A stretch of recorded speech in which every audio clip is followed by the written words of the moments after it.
The city of Kansas City, Missouri was a tapestry of joy on February 14, 2024. The streets throbbed with the pulse of celebration. Their beloved Kansas City Chiefs had clinched victory in Super Bowl 58. A sea of red and gold flooded the city, a testament to the team's triumph. Fans reveled, their cheers echoing through the avenues. Little did they know, a storm was brewing. Amid the euphoria, a tragedy was about to unfold, permanently etching this day in the city's memory. The celebratory gunfire, once a harmless expression of victory, would soon turn all too real. The Kansas City parade shooting, as it would come to be known, pierced the city's heart.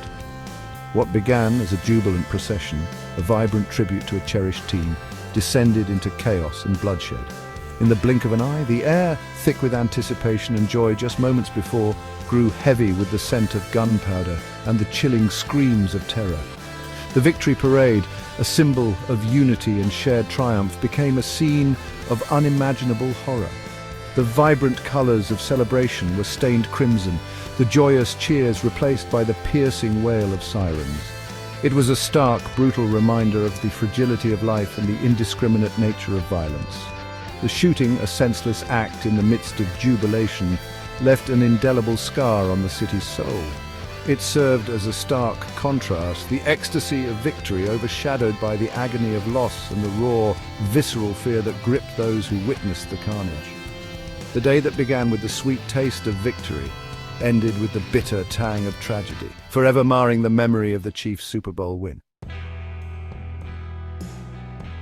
The seeds of the tragedy were sown days before the ill-fated parade. On February 11, 2024, the Kansas City Chiefs etched their names in football history.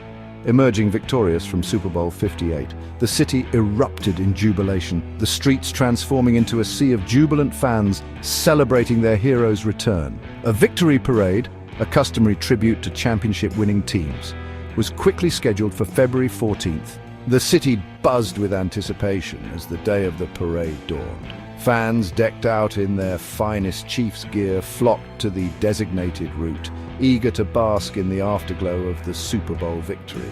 The atmosphere crackled with excitement, the air thick with the promise of a day etched in memory.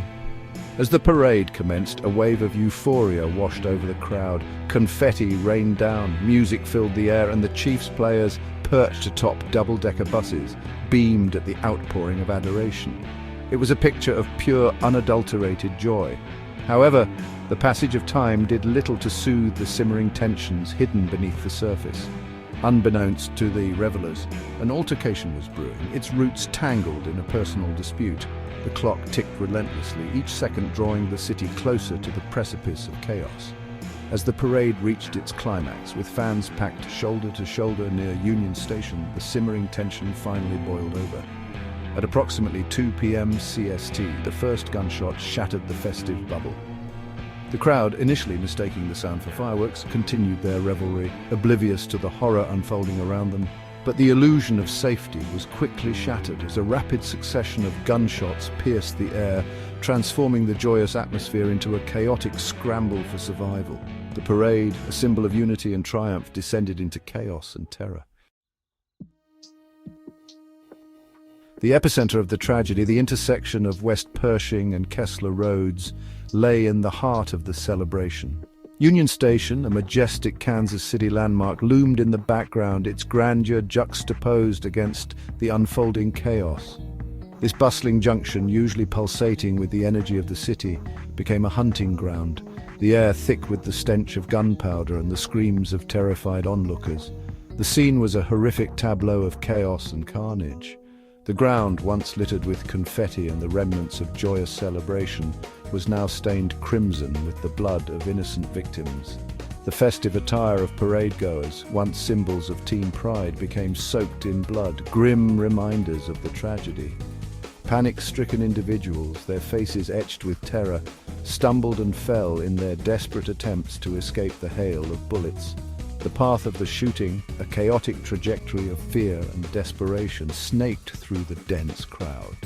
It began near a merchandise stand where families with young children were browsing for souvenirs, their laughter abruptly silenced by the deafening roar of gunfire. It continued along the parade route, leaving a trail of injured and traumatized victims in its wake. a stark reminder of the indiscriminate nature of the violence. The area surrounding Union Station, once a symbol of the city's vibrant spirit, was transformed into a scene reminiscent of a war zone. The echoes of gunshots reverberated off the historic building, amplifying the terror that gripped the hearts of those who found themselves trapped in the nightmare. The once celebratory atmosphere evaporated, replaced by a chilling silence punctuated by the anguished cries of the wounded and the frantic pleas for help. In the wake of the shooting, a city reeling from shock and grief demanded answers. The manhunt for the perpetrators became a top priority, with law enforcement agencies working tirelessly to bring the perpetrators to justice.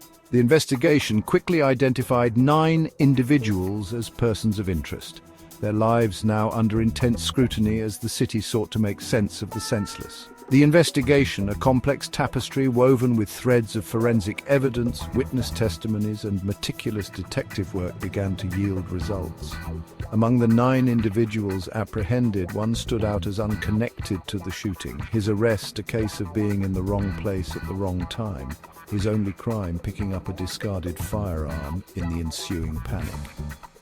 The remaining 8 individuals, however, found themselves entangled in a web of accusations. 3 were linked to the firearms used in the shooting, their alleged crimes centering around illegal firearm trafficking and straw purchases. Their alleged actions, driven by profit, had unwittingly provided the tools for the tragedy. Their culpability, a chilling reminder of the far-reaching consequences of the illegal arms trade. The remaining 5 suspects faced the most serious charges, their alleged actions striking at the very heart of the city's sense of security. 2 adults were charged with second-degree murder, armed criminal action, and unlawful use of a weapon.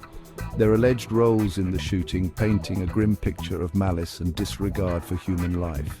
2 juveniles, their young ages a stark contrast to the gravity of the accusations, also faced firearm offences and resisting arrest, their alleged involvement raising troubling questions about the accessibility of firearms to minors. 1 juvenile was later released.